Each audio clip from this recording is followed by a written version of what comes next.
Well, hello, everyone, and welcome to another episode of New Releases. Today, it's 3 times the fun. I have some amazing guests.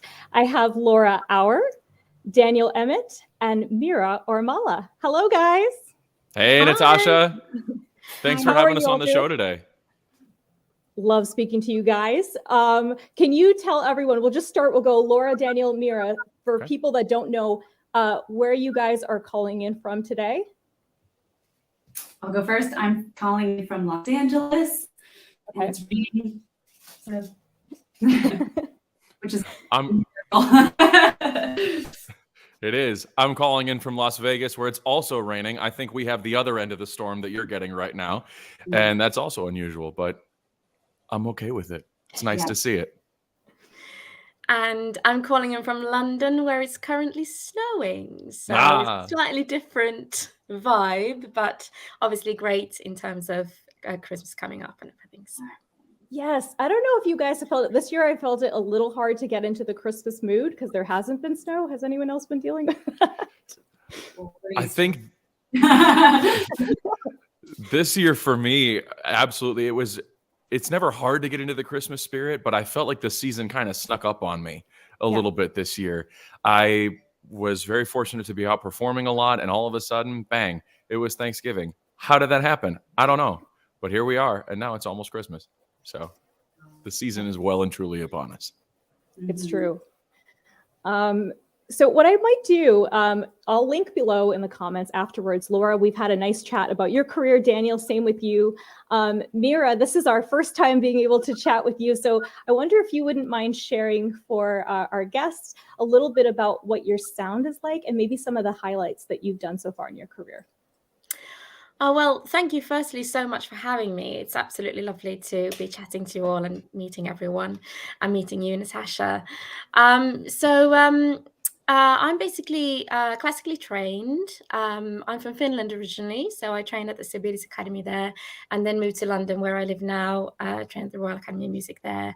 I've been working in musical theatre and in opera.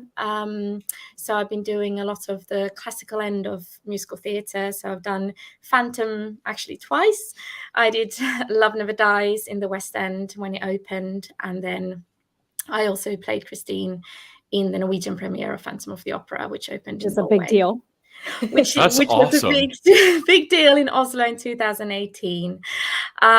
So I'm one of those very, very lucky sopranos who have got to sort of really live my dream in terms of musical theatre and performing. I do a lot of concert work, so I travel a lot around the world, and obviously now had the opportunity, partly due to COVID, to kind of sit down and really have time to think about my own music and my own creativity. So that's how kind of the idea for the album was born. And then I wrote a couple of original songs as well in that during lockdown and stuff, which I've included on the album. And I was very fortunate to work together with John Owen Jones. He sang together with me Phantom Duet, the Point of No Return. So I was very fortunate to get to collaborate with him on the album as well. So I would say my sound, I'm a very high soprano, but equally like kind of living mid-range and bottom as well. Kind of a clean, folky, classical sound. It's very difficult for me to describe my own sound. It is. That's always hard. It is very hard to describe that. Oh, Natasha, I think you might be muted. Okay, sorry about that. What I was gonna say there is, though, I think like our backgrounds really inform our sound, though. So with you, what you were saying with like your Broadway and everything, I think that kind of does tell us a lot about your sound already, that you have those influences coming into it. So we'll definitely talk more about that album in a second here. Just want to give a couple shout outs. Daniel, a couple of people have written in for you. Cindy, Linda, Snow Cloud, I forget Snow Cloud, I forget your name, but I I know who you are. Just it's not coming right now. We also have Tuomo Amy commenting. So thanks, guys. Hello, friends. Thanks for tuning in today. Appreciate you being with us from all around the world and the U.S. Thanks for tuning in and joining us for our wonderful chat that we get to have here today. Absolutely. And if you guys have questions, go ahead and leave it in the comment section. So I'm going to go on now to Daniel. So since the last time we talked, you were going to be part of this Hallmark movie, all these great things. I think since then, you've done a PBS special. You've been back on America's Got Talent. So catch us up a little bit on what you've been up to. Yes, the last time we talked, I was getting ready to appear in my very first television movie performance for a movie called A Fiancé for Christmas that debuted on Lifetime TV last Christmas and has aired a few times since then. And I'll tell you what, it was a really, really hard role to prepare for because I played the role of Christmas party singer.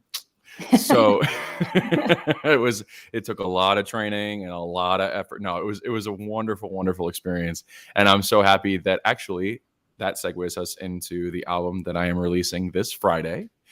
And that is because the song that I performed, the original song I performed on the movie A Fiancé for Christmas, is actually a part of the upcoming debut album that we have reimagined in the studio.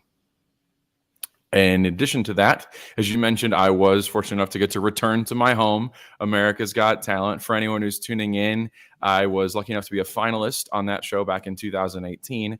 And this year, I had the chance to return to the AGT stage once again, this time becoming the singing voice of Simon Cowell with the viral performance by the group Metaphysic.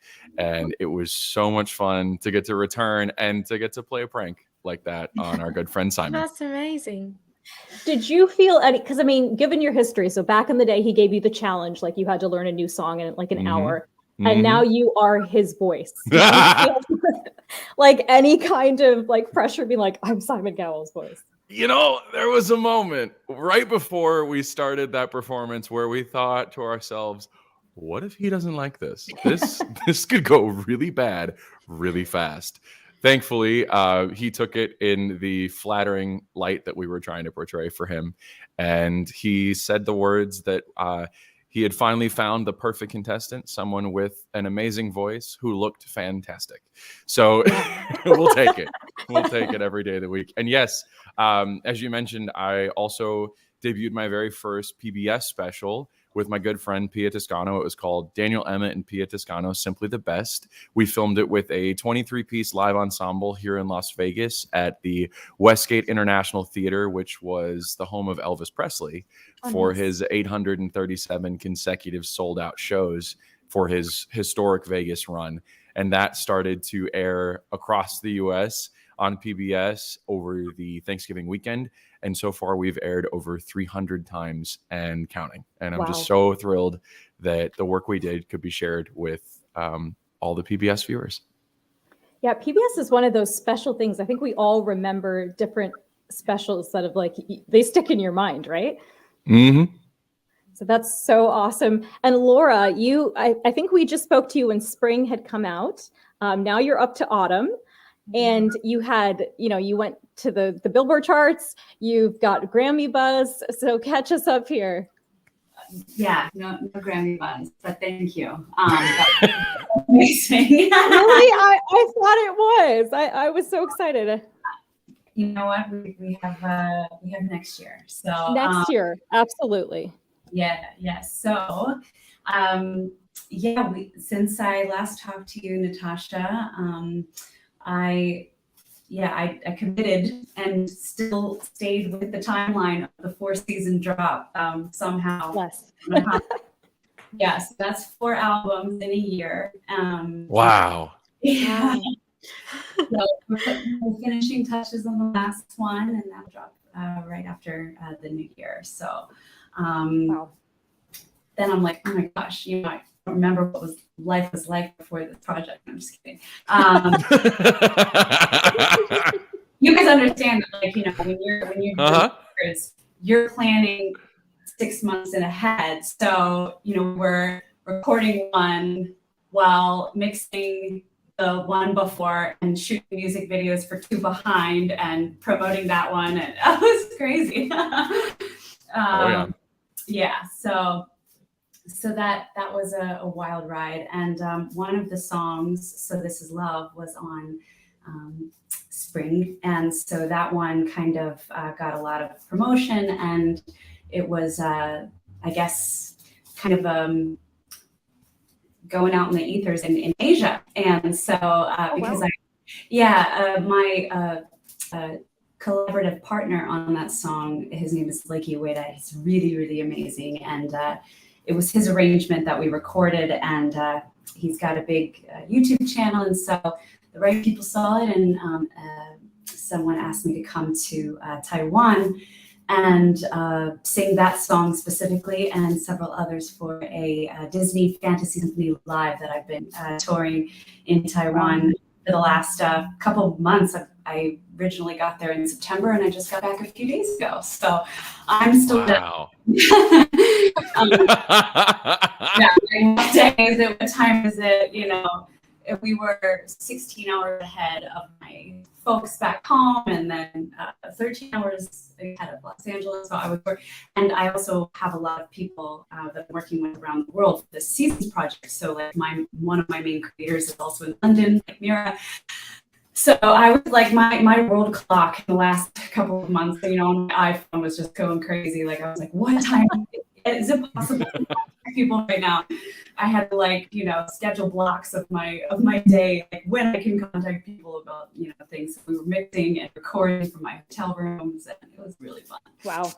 Yeah, so that's what I've been up to, just singing Disney songs for the lovely people of Taiwan, and eating lots of good food, and having a ball. It was wonderful. Nice. That's the dream. I think I tagged you, Laura. I was looking at my Spotify Wrapped of people I listen to the most, and This Was Love was like my top song of the year. So nice. Great. Yeah, so that's the song that she's talking about with Lakey Ueda, who that was his arrangement, and I thought it was just an amazing arrangement because it was, you know, if you know the song, you know it's like 30 seconds. It's a very, very short song. It's a duet. But I heard his arrangement, and it was a classical piano arrangement. And so it was twice as long and beautiful, and really showcased both of us together. So that was cool. Yeah, beautiful collaboration there. And tell us a little bit more about Autumn, how you selected those songs. Yes. Well, the theme of this project has been, let's do a balance of classical and crossover. And there has to be this like underlying like common thread between the songs, of course.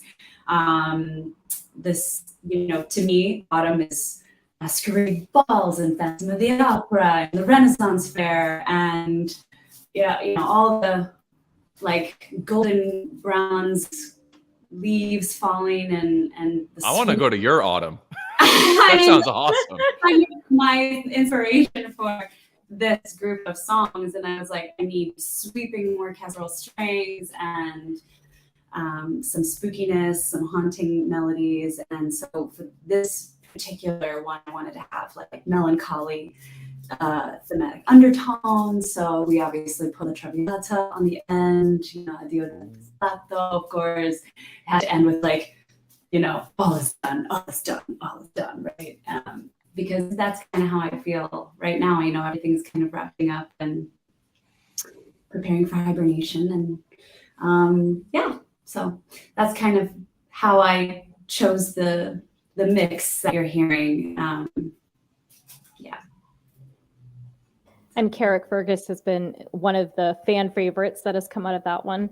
I had to do that one, but I actually changed the words a little bit, and I felt okay about that because it's public domain at this point, long time ago, and everybody has their own version of what they think this song is about. And you know, to me, it was more about an older man's reminiscence of his younger, fonder memories before passing.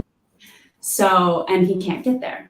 Right, but he gets there in the end when he passes away. So over to the other side where is Castle Bar by the Sea. So I wanted to just be really blunt about that. And so I have my own version of those lyrics in that song. Yeah. I love that though, because when Nice. something's been done that many times, you gotta make it your own. Yeah, it was always like, you know, if it was done by a female, I felt like it was so lovey-dovey, and it's like that's missing the nostalgia of what Derek Fergus is to the song, in my opinion. You know, it wasn't just like, oh, my love is over yonder. It was, I am going back to when I had her, you know, or him in my life. So it is a sadder song this time around, maybe than others. But I loved I probably watched Celtic Thunder do this piece over and over again. I just loved that version. And so there's a few notes to that version in there too. So yeah. I like it. We've had a comment. So Snowcloud, I'm sorry, her name is Sue. So thank you for reminding me. And she just commented she can't wait to hear the song from, I guess, the holiday film you were in. So she always wondered if you would hear that. So Daniel, if you wouldn't mind telling us, so you have You're My Inspiration out now, but your debut album is out this Friday. So yes, it is. The project is finally here. I'm so excited. It's one that we've been working on for a long time, and I'm very proud to finally get to share this body of work. Hey, there it is, with everyone. And coming on the heels of the PBS special, this has just been a really exciting time. This album it's a bit of a Frankenstein in terms of song subject matter and styles, but that's exactly what I wanted it to be. It's the playlist that runs in my head, and now it can be a playlist all on its own. And featured in this album, there are works like More Than I Wished For that are really simple and acoustic, very stripped down, just piano vocal forward, and very simplistic. And then we get to tracks like number 2 on the album, which is Che vuole questa musica stasera, which has a 70-piece symphony out of Prague, and me, and a whole rhythm section, and a whole bunch of other stuff on it that just is a huge wall of sound that comes across. So we ran the gamut with this one. And some of the pieces are, I would say it strikes a happy balance between reimagined covers like Unchained Melody and Cuvole, and Where Do I Begin, the theme from Love Story that Andy Williams originally made famous, and originals like More Than I Wished For, and all kinds of other ones. In fact, the AGT bit, as I like to call it, with the original audition with Simon, is represented on the album, where the original song that I sang in Italian on the show, where Simon also famously stopped me in the middle of it. It was a good song. Thank you. And I do as well. And that piece is on the album. It's called Amante. And that, I believe, is, I want to say, track 7 or so. And right after it on the album as well, follows then the piece that Simon had me learn in an hour and perform on America's Got Talent in front of 10 million people and him, which was terrifying, but now is one of my favorite pieces to sing. So we have that moment represented, as well as some wonderful collaborations with my songwriting partners, Jerry Williams, who is my musical director, my songwriting partner, and my arranger, and my conductor when we're over in Prague recording with these wonderful symphonies. We worked together on songs like True Reflection, who we also co-wrote with Saida Garrett, who is one of my most favorite songwriters on the planet and just a joy to work with. If you don't know her name, you absolutely know her music. She's Grammy winning and multiple Oscar nominated songwriter who's probably most famous for penning Michael Jackson's Man in the Mirror. Okay, and someone who has this just incredible gift of the lyric and a melody composer who just lifts a song to a whole new dimension, which actually was the other inspiration behind the other track we co-wrote on this album called High Up, which is just a fun, joyous work about, both of them actually, True Reflection and High Up are really joyous works about what love should be and what love should do for everyone. And I'm really excited to share those. Tie Up has never been performed, never been heard. It's teased a little bit in my socials, but this will be the first time that anyone has heard that recording, and as well as a few other titles on there. Another co-writer who I absolutely want to highlight on this project is Frank Myers, who is also a Grammy winner. He most famously, for our listeners out there, wrote the song I Swear that we've all heard millions and millions of times. And again, just what a brilliant lyricist, someone who gets right to the heart of the matter. And it's that undeniable, incredible Nashville honesty that really, and I don't know if anyone on this call has had the privilege of working with writers out of Nashville, but there's a way that they say things down there that just cuts right to the heart. And the two songs that we co-wrote together on this, as well as with Jerry Williams, are More Than I Wished For from the movie and Safe in My Arms, which is the number that, as you listen to it, it definitely is the most pop crossover rock inspired one of the record. It's the least classical and the most crossover, but in my opinion, it's the most fun.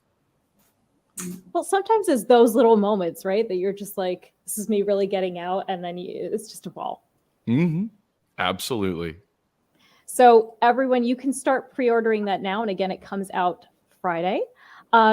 Mira, your album Dreaming is already out. So share with us a little bit about the concept behind it and some of the songs that are featured. Beautiful picture. Yeah. Oh, thank you. Great photo. It was taken in Finland. It was actually -25 when we took that picture. So it was one of my good friends who's also a brilliant photographer, Laura Auer, who has taken the picture, and he's taken all of my publicity shots really that I've used for this album,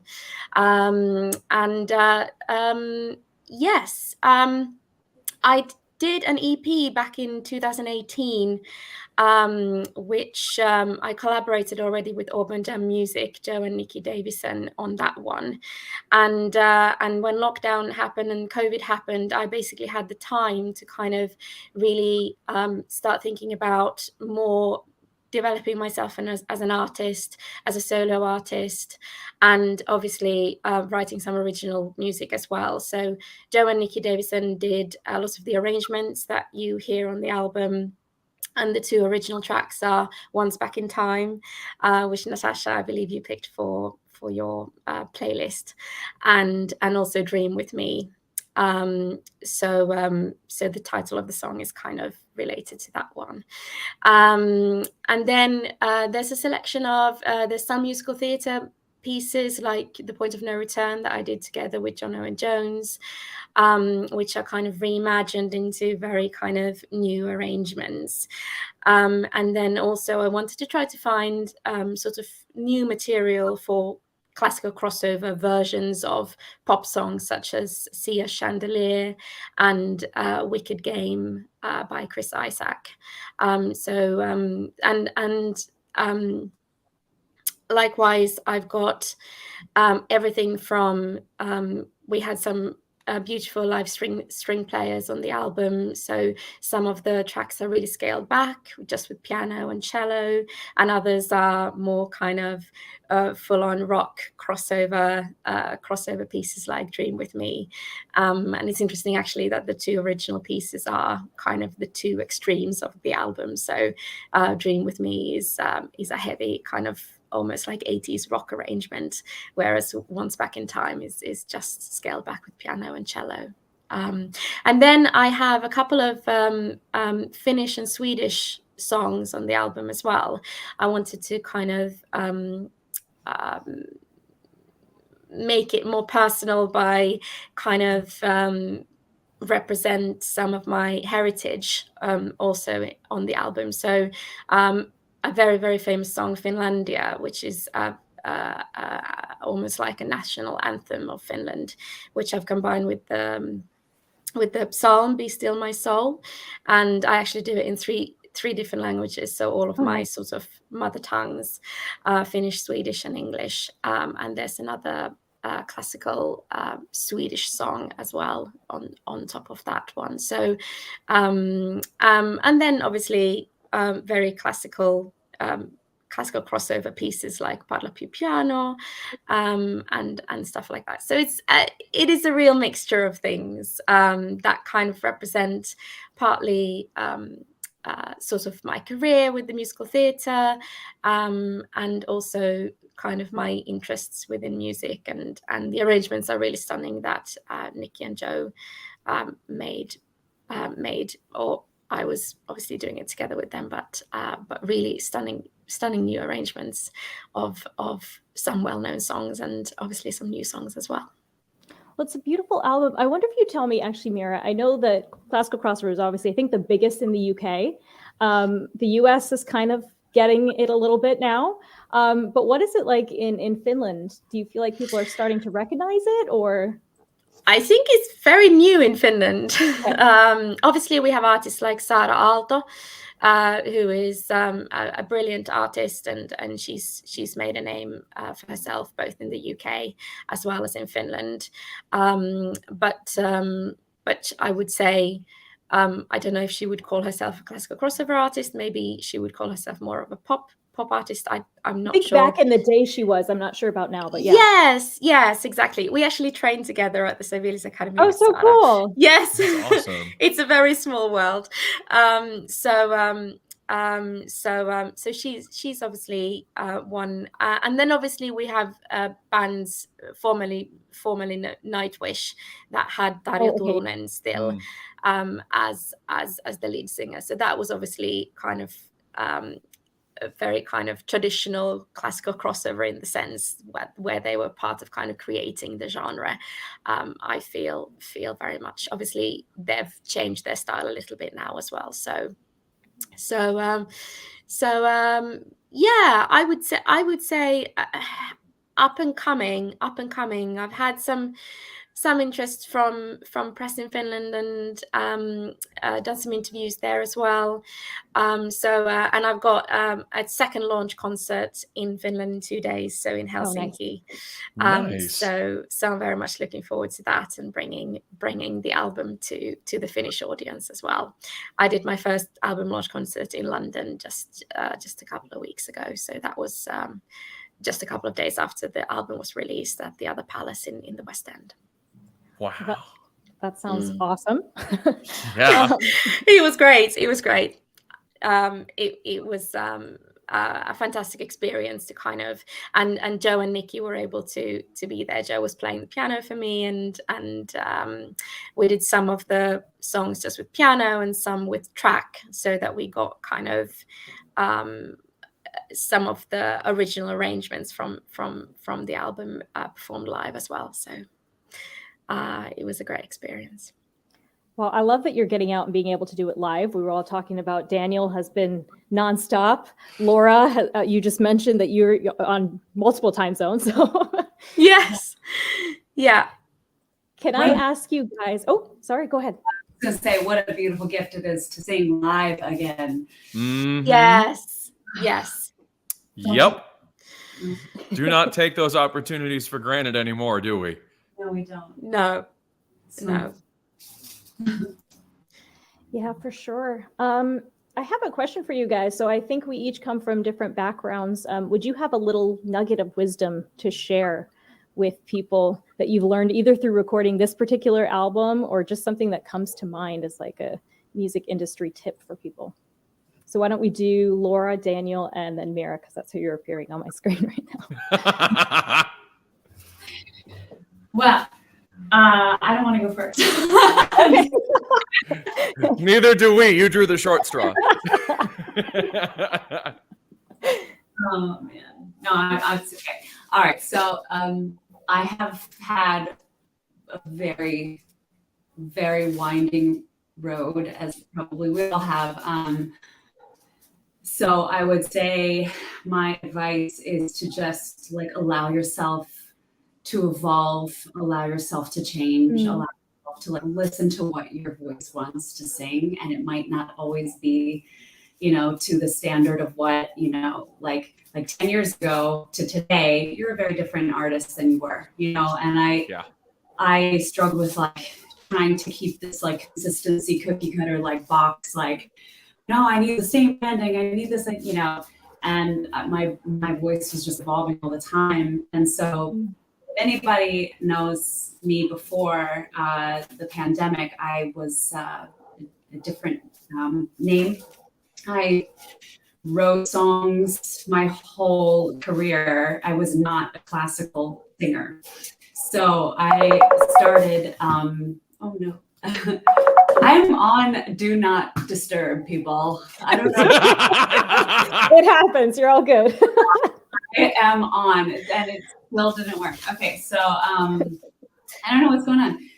So yeah, that's all I want to say is just, I started as a classical singer, and then Natasha knows my story. I, instead of, going into opera, I joined a rock band, and that took me a whole down a different path. I was a songwriter for a long time, writing pop songs, and I allowed myself to find what I was inspired to do at the time, and it led back to my roots, which always seems to happen. And so, don't fight. I guess I'm getting to the point here that for me, it was, I was fighting the need to like do what everybody was saying I kind of needed to do for a long time.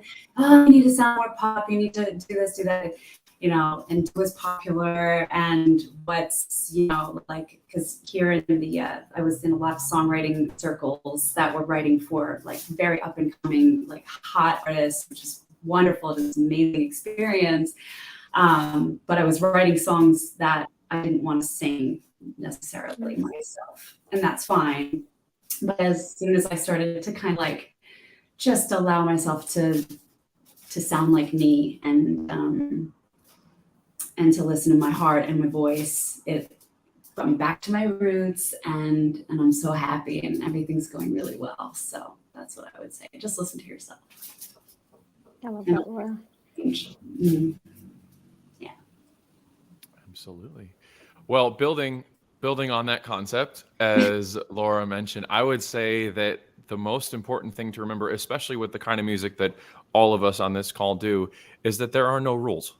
There is no rule to what makes a crossover song crossover. Hallelujah. It's a genre that we all have found ourselves in because we don't fit in that box. Yes. We want to bend genres, break boundaries, do stuff that's new, and create something that's different and doesn't have a set lane. We're all building that crossover lane together. And on that concept of trying to, there are no rules, don't let anyone ever tell you no about whether your art is valid or not. If it's truthful and it's coming from you, you need to just make it, and make it for as many people as will listen, because eventually the right ears will hear it, and you'll get that opportunity that you've been manifesting. If I mean, as an undergrad student, just learning how to sing, if I could tell myself 10 years from then that I would have my own PBS special, that I would be able to be on tour with David Foster, then I'd be releasing an actual serious album, I would have laughed in my own face. But here we are, and it's the dream that we get to live every day, and we can't take it for granted anymore, because as we all saw with the pandemic, any momentum that any of us had doing live performance came to a screeching halt. And we've had to all fight and claw to build that progress back up again, especially for those of us in this lane that a lot of the industry will tell us doesn't exist, or it's too full, or there's no room, or whatever it is. And just in the most polite way, tell them no. Tell them no with your music. Oh, that was beautiful, Daniel. That was absolutely beautiful. Yeah, I that was great. 100% with everything you just said. Oh, I don't know what I could possibly add to this. This was so. I really relate to what both of you were saying about kind of finding your own voice and finding your own space within this genre, and I feel very such freedom that I haven't felt in other genres or in other types of work, being in this genre. So I'm really grateful for that. Maybe the thing that I would like to, as advice, give to people, there's a lot of perfectionism out there. Yeah, as artists, you know, we're often very perfectionistic, and it's hard to put your work out there because you always feel like, oh, is it ready? Is it good enough? Is it, you know? I feel very fortunate to have been able to do it. But I would say anyone who is kind of fearful of doing that, just do it anyway. Just get it all out there. Just put yourself out there as much as possible, and banish those green little men on each side of your shoulder saying, oh, shit. Would you say that's because of the classical element to all of our training? Do you think that's where that comes from? Possibly, yes. I would agree. I think that our classical training definitely instilled the perfectionism in all of us. I don't think any of us would have gone into classical music training if we weren't secret perfectionists on the inside. Yes. But Mira, that was such a great point, to not be fearful of letting your own music get out there. Because that's one thing that I've personally struggled with is it ready? Is it ready? Eventually we have to just let it go, because if we don't let it get out there, nobody can find it. And especially writing original material and you know, like both of you do, I think is I found it really scary to include that on my debut album. So and luckily it's been well received so far. So good. So That's awesome. Well, those were all excellent advices. We're going to take it to a fun, hopefully a fun place right now with some questions here. These should be fast questions. all right. So in whatever order you guys want to go in. So you're going to finish this thought. It wouldn't be Christmas without... What is your caveat to that? Wouldn't be Christmas without what? I mean, I don't want to be the dork and say music, but that's my go-to. Is that's what I equate the holidays with, being around whatever, if it's Christmas, if it's Hanukkah, if it's any of the other holidays at this time of year, it's being with family and friends, and music is on in the background. Doesn't matter what record it is. There's so many great ones out there that we all could name, especially in this classical crossover lane. The first one that comes to mind is the Andrea Bocelli My Christmas, that just is on repeat in my house this time of year. But it's the music and the memories, you know, singing Christmas carols around a piano with friends and family. There's a tradition in my maternal grandmother's side of the family that's a little embarrassing. I can't believe I'm going to say this on an interview, but No, share. we may not all be singers on that side of the family, but we are all dang good kazoo players. Oh so yes, that was my childhood growing up, was performing all the Christmas carols on kazoo in about 6,000 keys at one time. I love it. Aww. Mira or Laura, do you guys want to add one? Well, Danielle, that was a very good answer. You included a lot of stuff. I would have said family, and perhaps maybe snow as well. Mm-hmm. Let it snow, let it snow. I mean, it brings me back to childhood memories, obviously, from growing up in Helsinki and having, those white Christmases. It doesn't happen every year, but even in Helsinki, we get a lot of white Christmases, which is obviously beautiful. It's often really cold as well, so you don't want to go outside. But just sitting inside by a fire, if you have the opportunity, and if you live in a country where you get snow, it's magical. Mm-hmm. Well, we always try to find time to watch either Miracle on 34th Street or What a Wonderful Life. And Nice. Elf is in there too. So. Oh yeah. Or both. Both are equally excellent. Absolutely. It wouldn't be Christmas without them. Mm-mm. Yeah. Nope. So. I was gonna say the holiday, but you can't, like, you know, Miracle on 34th Street. That's going to be here for a long time. Do you have a favorite Christmas villain? So there's like the Grinch. There's the bad guys from Home Alone. The Grinch, 100%. Absolutely. Yeah. Okay. Let's see. Do you have a favorite and least favorite holiday food? Anything with pumpkin spice in it, I love. I put pumpkin spice. Everything. That's a good answer. Mira, what about you? What's your favorite? My favorite is gravlax, which is really Finnish of me. So it's kind of cured salmon, raw salmon, with a bit of kind of red onion and creme fraiche and stuff like that. So so that's a Christmas food that I love. But obviously, living in England now, I get turkey, which is perfectly acceptable. But yeah, missing my salmon. Absolutely. We do something in my family similar to that for a New Year's dish. It's like a pizza on naan bread with creme fraiche and smoked salmon, cured salmon kind of a thing. So it's not quite gravlax. I'm going to try that. I'm going to try that out this New Year's. But I would say there's a very old family recipe of an apple pie that at the holiday time that just, it's the reason why none of my clothes fit come the first of the year.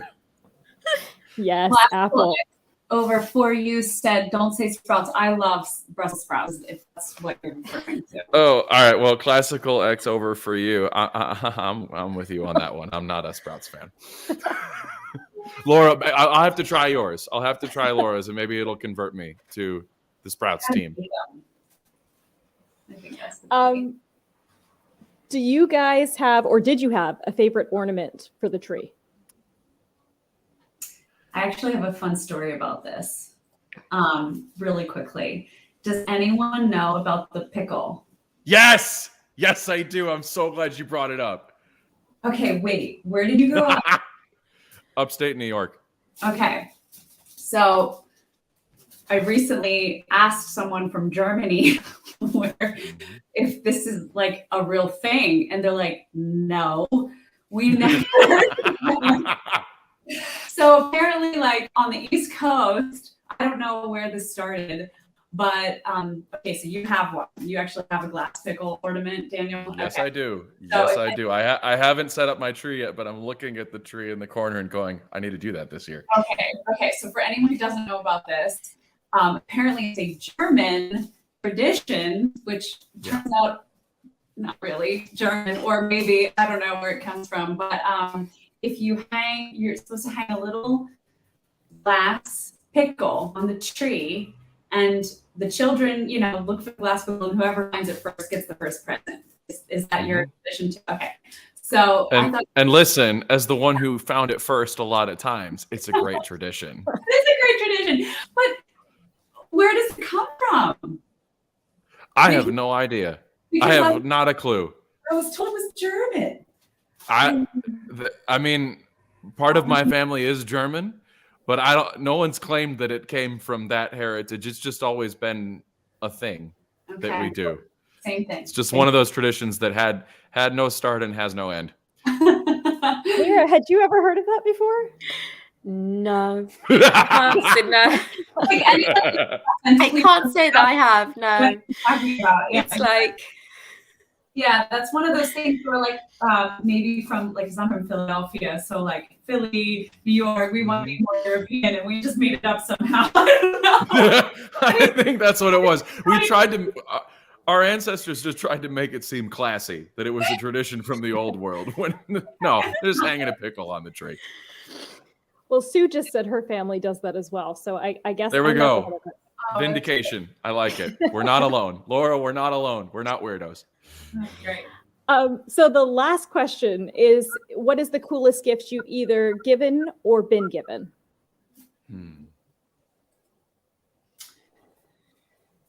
That's hard. Mira's got to take this one.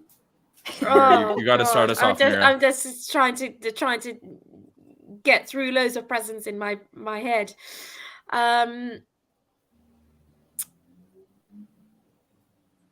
And nothing comes to mind. Clearly, I failed because these were supposed to be rapid fire. So All right. sorry. I'll dive in. I agree. It's one of those things that it's very weird to, we're gift giving is such a thing in our country here in the US, and it's something that it's less about, I think, the gift itself, but just the sharing of that love and that affection with family and however you do it. There have been some wonderful moments. I think my favorite ones have always been when it's been a family trip somewhere. Oh, yeah. Where we've gotten to go, that's the big gift for the family, is an opportunity to go and see somewhere new. Things like that, where I can't pin down one particular gift, but just Christmas morning in general is always just, it's that warm, fuzzy feeling that we all have and gets us through the rest of the cold winter, especially growing up in Western New York where it snows a lot. Maybe not quite as much as Helsinki, I don't know, but I'd be willing to bet we rival it with the lake effect snow. Yeah, I think a lot of it, especially as we get older, it seems to be like experiences that you give people rather than an actual gift. Yeah. Okay. Well, thank you guys for answering. I will try to get better rapid fire questions for next new releases. But can I ask you all, can you share, I'm sure a lot of things are still under wraps, but is there anything about 2023 that you can share with us? Who wants to start? You go for it. All right. Well, one thing I'm really looking forward to in 2023 is continuing to tour both the PBS special that I just released with Pia Toscano and I will be touring together next year, and getting to continue to join David Foster and Catherine McPhee on legs of their tour as well. It's been an honor, and just performing live and crossing more cities and countries off the performance bucket list. That's what's coming in 2023. That's amazing. That's awesome. Amazing. Well, I'm going to start the year off with releasing my 4th album in the series, Winter. And hopefully, yeah. So, I'm sitting on a lot of original work that I've been wanting to put out into the world. So hopefully that will be next. And we're putting together a show. Woo! Yeah. Woo. Looking forward to that. Yeah, that should be really fun. Yeah. Can't say anything else about it yet, but I'll hopefully coming to a stage near you. Love it. Love it. Well, once you can, please share. Mira, how about you? Yeah, I've got some more live dates that I'm gonna hopefully announce in the new year. Lots of international dates as well. So yeah, lots of stuff in the pipeline that I will tell you more about when I have more details. Well, thank you, Mira. Thank you, Daniel. Thank you, Laura. Until then, you guys can check out the albums. Autumn is streaming now. The Inspiration is out now. The full Daniel Emmet album comes out on Friday. And Dreaming is also available to stream now. So thank you guys so much for coming on and chatting with me. Thank you, Natasha. And thank you, Mira and Laura. It's been wonderful getting to speak with you all today. Absolutely. Lovely to meet you all. Thank you so much for having us, and hope to meet you in real life someday. Absolutely. Yeah, so fun to perform together someday. That would be really cool. Yes. That would be great. Yeah. That would be amazing. Well, thank you everyone for watching as well. If you haven't already, subscribe and do come back. December 18th is our virtual concert. We're doing it in aid of the Wallace and Gromit Children's Charity. So check out. Oh my God, I love them. I love Wallace and Gromit. Well, thanks, guys. My favorite. Gotta watch Wallace and Gromit. Anyway, bye. Thank you, Natasha.